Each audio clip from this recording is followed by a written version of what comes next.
Ano guys, pag-usapan lang natin ang breaking news.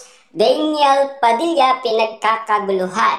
Lagot na. Daniel Padilla spotted pinagkakaguluhan ng mga Katniel fans. Exclusive nga naman kasi yan guys, no? Talagang grabe. Nagbalik na ang mga Katniel fans na solid umano guys kay Daniel Padilla. Kita nyo naman guys, dati gustong pabagsakin si Daniel Padilla last 2023. Na alam naman natin kasi guys kung bakit nangyari yon dahil sa iwalayan. Hanggang ngayon guys, nasa isipan at nasa puso pa rin niya ni Daniel Padilla ang nangyari noon. Lalong-lalo na guys, si Carla Estrada at lahat ng mga nakakaintindi noon kung bakit nalaman natin yan. Kasi lahat ng mga netizens, yan ang lahat ng sinasabi. Kita nyo naman guys, yung kumuha sila ng award sa AA, ano ang sinasabi umano ng mga tao? Cheater! Buh! Umamin ka na. Nagpasalamat lang guys si Daniel Padilla, pero gulat na gulat siya dahil sa mga sinisigaw ng mga netizens. At lalong-lalo na guys, nakita pa ni Catherine Bernardo ang mga bumabatikos umano kay Daniel Padilla. Yun ang mga solid fans ni Catherine Bernardo na hindi nila matanggap. Pero ngayon guys, no, yung dating binabatikos at pinapabagsak, puring-puri na nila. Ibig sabihin, nag-iba ang sitwasyon. Naging success pa rin guys si Daniel Padilla, pero natakot din guys si Daniel Padilla noon. Bakit? Kita nyo naman guys, bagsak presyo ang kanyang binebentang mga item. At lalong-lalo na guys, binenta pa niya ang kanyang negosyo. At idinala umano guys sa ibang bansa. Pero bago na. Noong nasa ibang bansa na siya guys, nasa Dubai na, nag-iba ang ihip ng hangin. Kasi alos sa ibang tao, hindi nila alam umano ang mga nangyayari umano sa social media. Dahil meron pang nagtanong na isang OFW na isang kababaihan, ayon sa kanya, nasaan si Catherine Bernardo. Nagulat umano guys si Daniel Padilla at biglang sinabi ni Daniel Padilla, saan kang planetang nakatira? Hindi mo ba alam ang mga kumakalat ngayon sa social media? Parang walang alam guys lahat ng nasa OFW. Kasi guys, busy sila. Alam nyo naman guys, napaka-importante sa mga OFW ang kanilang trabaho. Siyempre guys, pag nahuli sila, siyempre aawayin sila guys ng kanilang amo. Yun kasi guys ang nangyari noon 2023 at 2024.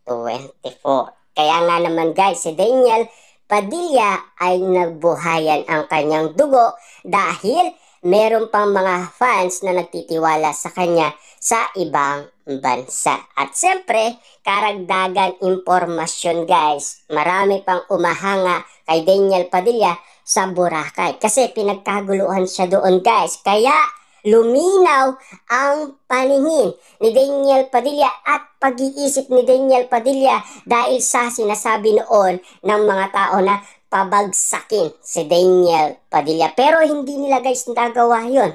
Kahit yung nabawasan man siya ng mga followers, hindi nangyari yun. Hindi katulad guys ni Alden Richard dahil siya ay sumabay umano guys sa init ng mga netizens dahil nadaya daw sila at nabudol daw sila dahil nagpanggap daw sina Catherine Bernardo at Alden Richard. Kita nyo naman guys yung nangyari kay Alden Richard, di ba? Ginawa talaga ng mga netizens. Talagang pinabagsak siya at ngayon guys, yun din ang angarin nila na pabagsakin umano si Alden Richard. Hindi lang natin alam guys kung makakaya nila. Kasi sikat na guys si Alden Richard. Popular na yan. Kahit ano pa ang gawin nila. Pero may magagawa talaga sila guys. Kasi kasiraan yan eh. Noon, kita nyo naman guys, stress na si Alden Richard dahil lagi siyang tinatawag umano na bakla. Kasi parang pag nag-post pa si Alden Richard noon, dinadown na siya ng mga netizens. Diba? Kakaiba ang mga mababasa mo ng mga reaction umano ng mga netizens. Lalong-lalo na kasi guys, ang mga Aldab fans na galit umano sa Aldab. Kasi si Maine Mendoza ay nag-asawa ng iba. At si Alden Richard daw, pinabayaan niya na nag-asawa si Maine Mendoza. Pero hindi kasalanan yun guys, ni na Alden Richard at Maine Mendoza. Dahil yun sa grupo nila na binuo umano para suportaan si Alden Richard at Maine Mendoza. Hindi natin sila guys masisisi sa bawat pangyayari ngayon. Dahil alam naman natin guys, ang nangyari kay Daniel Padilla ngayon guys, talagang kakaiba. Hindi natin inaakala na mangyayari yan muli kay Daniel Padilla, yung pagkakaguluhan siya ng maraming tao. Hindi katulad noong last 2023, binabati ko siya ng karamihan.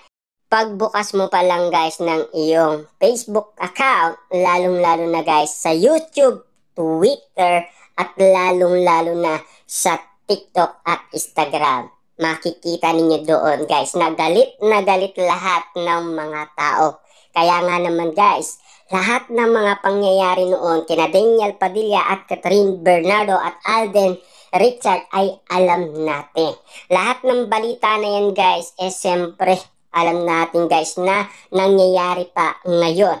Kasi si Carla Estrada hindi niya akalain guys na mangyayaring muli kay Daniel Padilla ang pagiging successful. Kaya nagpapasalamat siya sa lahat na nagtitiwala sa kanya at sa nagtitiwala kay Daniel Padilla. Lubusan sila guys nagpapasalamat kasi hanggang ngayon successful pa rin si Daniel Padilla. At lalo-lalo na guys, nagbago na si Daniel Padilla. Yung dating pagod sa shooting, na animo kasi guys para siyang bossing. Yung parang nandyan na yung mga fans na naghihintay pero hindi niya inaasikaso. Tanging si Catherine Bernardo lang yung nag-aasikaso. Siya ay parang pagod daw. Siyempre guys, alam naman natin yung mga fans naghihintay. Kung hindi dahil sa kanila, wala ka dyan sa kinalalagyan mo ngayon. Wala kang ginagawang movie ngayon. Kasi yun kasi guys ang pinang-aawakan ng mga management kung bakit meron siya movie. Pero ngayon, grabe guys, kahit pagod na, ini-enter